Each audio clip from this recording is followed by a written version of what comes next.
নাও ফাটা বাবা, এর ভিতরে তোমার যেই জিনিসটা পছন্দ তুমি সেটা নাও। হ্যাঁ, আমার দূরবীন কই? দূরবীন? সেটা আবার কি? হ্যাঁ, আমি জানি না, আমার দূরবীন এনে দাও, নাহলে কিন্তু ধপ গুদ মেরে দেবো বলে দিলাম। দাদু, দাদু, আমার দূরবীন কই? এই গান মেরেছে, এ তো কলকে চাইছে। তুমি আমার দূরবীন নিয়ে তো, আমার দূরবীন দাও তাড়াতাড়ি, নাহলে কিন্তু গুদ মেরে দেবো বলে দিলাম শান্তির তেলে। নান্টু, এ তোমার নাতির কি মুখের ভাষা? আরো কোন দূরবীনের কথা বলছে? কি হয়েছে কি মারা? আমাকে আবার কিসের দরকার? বাবা, ও বাবা, আমার দূরবীন দাও। দূরবীন মানে? লেওড়া কিসের দূরবীন? হ্যাঁ গো, তুমি এতটা নিচে নেমে যাবে এটা আমি ভাবতে পারিনি। শেষ ম্যাচ তুমি এই করলে? ছি, নে লেওড়া, আমি আবার কি করলাম?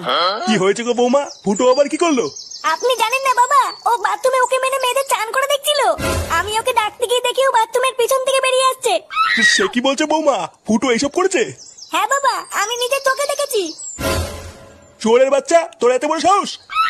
ইয়ে মানে বাবা, আমি কিছু করিনি, ও মিথ্যে কথা বলছে। কি বলছো? আমি মিথ্যে কথা বলছি? জুতো মেরে তোমার মুখ লম্বা করে দেবে বলে দিলাম। বাঞ্চোর ছেলে, বৌমা মিথ্যে কথা বলছে। সারা পাড়ার লোকের সামনে আমার মান সম্মান সব শেষ করে দিল। বাবা, আমি সত্যি করে চান করে দেখিনি। দেখিসনি চোদনা, আমি তোকে চিনি না। বেড়া শুনে বাচ্চা আমার বাড়ির থেকে। চালা মাগি, তুই আমার নামে মিথ্যে কথা বললি তো? তারা লাউড়া, তোর গার ভাঙছি।